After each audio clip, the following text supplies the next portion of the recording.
1969 जब हेला 22 साल की थी, she decided that she wanted to become a flight attendant. Training के दौरान हेला की मुलाकात रिचर्ड क्राफ्ट से हुई।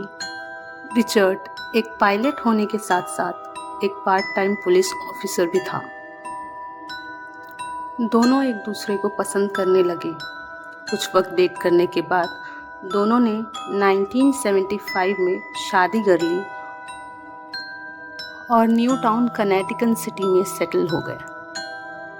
इनके 3 बच्चे थे, एंड्रयू, थॉमस और क्रिस्टीना।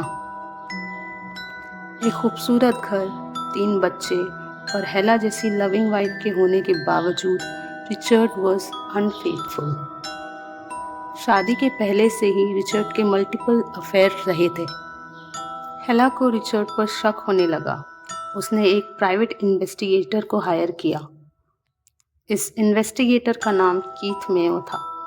कीथ ने हेला को रिचर्ड की कुछ ऐसी तस्वीरें दिखाई जिसमें Richard was kissing another woman who was also a flight attendant.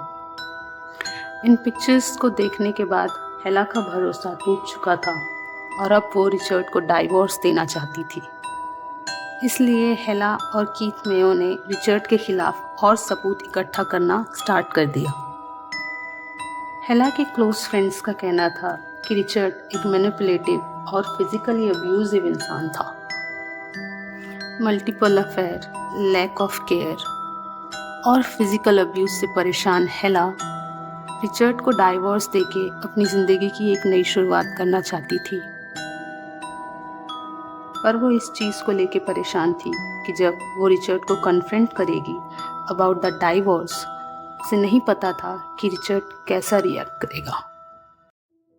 बड़ी हिम्मत जुटा के हेला ने रिचर्ड को आखिरकार कन्फ्रंट किया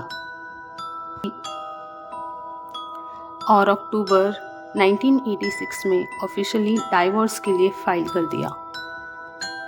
हेला रिचर्ड से इतना डरती थी कि उसने अपने दोस्तों को ये तक कहा था, if anything ever happen to me, don't think it's an accident. 18 November 1986 Hella Germany to Connecticut long flight पे काम कर रही थी, जहां उसने अपने कलीग्स को अपने डाइवोर्स के बारे में बताया। उस वक्त हेला का सिर्फ 2 कंसर्न था। एक, वो अपने बच्चों को अब as a single mother raise करने वाली थी, जिसके लिए उसे अपने नौकरी की बहुत ज़रूरत थी, और दूसरा ये कि वो नहीं चाहती थी कि रिचर्ड उससे मिलने की कोशिश करे या उसे ढूंढने की कोशिश करे। शिफ्ट के ख़त्म होने के बाद हेला के फ्रेंड्स ने हेला को उसके घर ड्रॉप कर दिया। नेक्स्ट मॉर्निंग नवंबर 19, 1986 लास्ट नाइट के तूफान की वजह से घर में इलेक्ट्रिसिटी नहीं थी। रिचर्ड ने अपने 3 बच्चों और उनकी नैनी को सुबह जल्दी उठाया और अपनी बहन के घर में ड्रॉप कर दिया, और वो खुद घर वापस आ गया to fix the electricity issue. दूसरी तरफ हेला के दोस्तों ने नोटिस किया कि हेला अपनी शिफ्ट पर नहीं आई है। उन्हें ये बात अजीब लगी। उन्होंने रिचर्ड से कांटेक्ट करने की कोशिश की, जिस पर रिचर्ड ने अलग अलग लोगों को अलग अलग स्टोरी सुनाई। पहले उसने कहा कि उसे नहीं पता कि हेला कहाँ है। फिर उसने कहा कि वो डेनमार्क गई है अपनी माँ से मिलने क्योंकि उनकी तबीयत खराब है। हेला के दोस्तों ने जब उसकी माँ को कॉल किया तब उन्होंने बताया कि उनकी तबीयत बिल्कुल ठीक है और उनकी मुलाकात हेला से नहीं हुई है। दोबारा पूछने पर रिचर्ड ने कहा कि हेला अपने किसी फ्रेंड के साथ वेकेशन पे गई है। इसके बाद हेला के फ्रेंड्स ने प्राइवेट इन्वेस्टिगेटर कीथ मेयो को कांटेक्ट किया। जब उन्हें ये बात पता चली तब उन्होंने पुलिस स्टेशन जाके हेला की मिसिंग कंप्लेंट फाइल कर दी। दिसंबर 26, 1986 हेला को गायब हुए अब 1 महीने बीत चुके थे।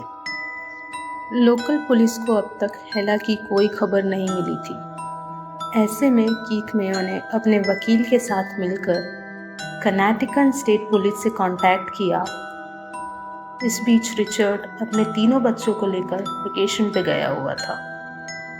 स्टेट पुलिस पूछताछ करने के लिए रिचर्ड के घर पहुंची। जहां उनकी मुलाकात उनके घर की नैनी से हुई जो बच्चों का ध्यान रखती थी। इनका नाम डॉन थॉमस था। पूछताछ के दौरान डॉन ने बताया कि मास्टर बेडरूम से एक कारपेट गायब है जिसमें कुछ स्टेन्स लगे हुए थे। इस कारपेट के बारे में जब डॉन ने रिचर्ड से पूछा तब रिचर्ड ने बताया कि गलती से कारपेट पर कैरोसिन गिर गया था, जिसकी वजह से रिचर्ड को उस कारपेट को वहां से हटाना पड़ा। जब पुलिस ने घर की तलाशी ली तब उन्हें रिचर्ड और हेला के बेडरूम में कुछ ब्लड स्टेन मिले थे जो कि हेला का था। जब पुलिस ने रिचर्ड की क्रेडिट कार्ड हिस्ट्री चेक की, उन्हें कुछ अनयूजुअल परचेसेस मिले, जैसे कि bedsheet, comforter, rental would cheaper, freezer, chain saw. Police का शक अब रिचर्ड की तरफ था, पर कोई स्ट्रॉन्ग एविडेंस अभी भी उनके पास नहीं था।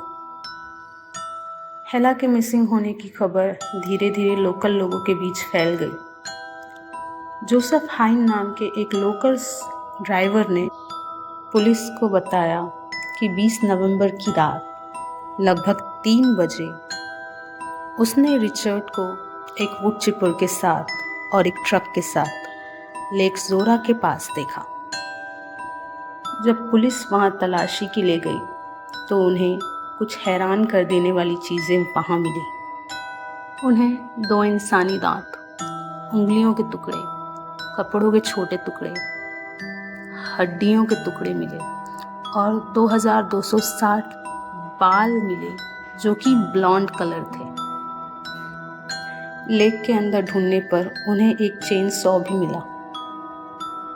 डेंटल रिपोर्ट और डीएनए रिपोर्ट से ये पता चला कि ये बाल, दांत और हड्डियों के टुकड़े हेला के थे। पुलिस अब जान चुकी थी कि उन्हें हेला की बॉडी अब नहीं मिलने वाली। चेन सॉ के सीरियल नंबर की मदद से पुलिस अब कातिल तक पहुंच चुकी थी। पुलिस के थ्योरी के मुताबिक 18 नवंबर की रात को जब हेला वापस घर आई तब हेला और रिचर्ड के बीच डाइवोर्स को लेकर बहस हुई। गुस्से में आकर रिचर्ड ने किसी भारी चीज से हेला के सिर पर मारा, जिससे हेला की मौत हो गई, जिसकी वजह से ही कारपेट और बेड पर ब्लड स्टेन आए थे। उसके बाद उसने हेला की बॉडी को फ्रीज़र में रखा। अगले दिन अपने बच्चों को और नैनी को अपनी बहन के घर में ड्रॉप कर दिया और खुद घर वापस आ गया। उसने चेन सॉ से हेला के बॉडी के टुकड़े किए और 20 नवंबर की रात 3 बजे हेला के कटे बॉडी पार्ट को वुड चिपर के अंदर डालकर लेक जोरा में बहा दिया। रिचर्ड को यह भरोसा था कि बिना बॉडी के और बिना मर्डर वेपन के पुलिस उस तक कभी नहीं पहुंच पाएगी। जनवरी 8, 1990 रिचर्ड क्राफ्ट को अपनी बीवी हेला के खून के इल्ज़ाम में 50 साल की उम्र कैद की सज़ा मिली।